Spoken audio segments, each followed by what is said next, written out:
जय श्री राम, जय मां विंध्यवासिनी। क्या आप भी एक साधक हो या फिर एक गृहस्थ हो? आज के विषय यह है कि कोई भी सोखा ओझा भगत या तांत्रिक तंत्र कर कैसे देता है। जब हमारे घर में हमारी कुल देवी देवता रहते हैं, उसके बाद भी कोई तांत्रिक तंत्र कर कैसे देता है। अगर किसी भी तांत्रिक को आपके ऊपर आपके घर में तंत्र करना रहे तो सबसे पहले वो तांत्रिक आपके घर में जितने भी प्रेत हैं, प्रेत बोले तो जैसे कि घर की अकाल मृत्यु, किसी व्यक्ति की, किसी भी पर्सन की अकाल मृत्यु हो जाती है, वो हो गए प्रेत। उसके बाद वह तांत्रिक उस प्रेत को जो आपके घर में है उसको सबसे पहले मोहेगा, अपने प्रति आकर्षित करेगा, उसको भोग पद देगा, खिलाएगा पिलाएगा उस प्रेत को, आपके घर के प्रेत को।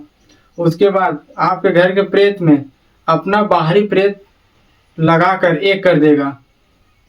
मान लो कि आपके घर का प्रेत है, इसको तांत्रिक मोहेगा और अपना बाहरी प्रेत उसको लगाकर खिला पिलाकर एक करके जंजीरा लगा के साट देगा। मतलब आपके घर का प्रेत और बाहरी प्रेत को एक में साट देगा, खिला पिला देगा। और उसके बाद तांत्रिक क्या करेगा, आपके घर की जो कुल देवी देवता है, जो कुल देवी देवता में जो आगवान देवी चलती है, उस देवी को पता लगाएगा कि कौन सी देवी है।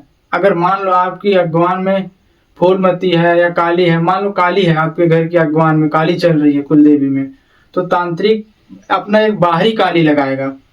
बाहरी काली लगाएगा, आपके भी काली जो कुल की काली है उसको खिला पिला देगा, अपनी बाहरी काली लगाएगा। बाहरी काली क्यों लगाएगा? अगर जो प्रेत को छोड़ेगा, आपके घर का प्रेत है तो जाहिर सी बात है कि आपके घर का प्रेत आपके घर में ही जाएगा छूटने के बाद, और आपके घर के प्रेत के साथ उस तांत्रिक का बाहरी प्रेत है, दोनों एक में साट दिया गया है, तो आपकी कुल देवी रोक देगी।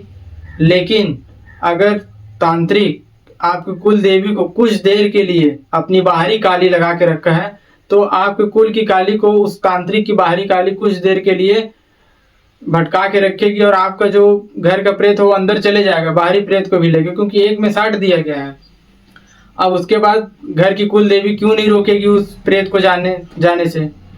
मान लीजिए अगर आप अपने माता पिता के बच्चे हैं और मैं आपके घर में जाना चाहूँ तो क्या आप मुझे जाने देंगे? नहीं।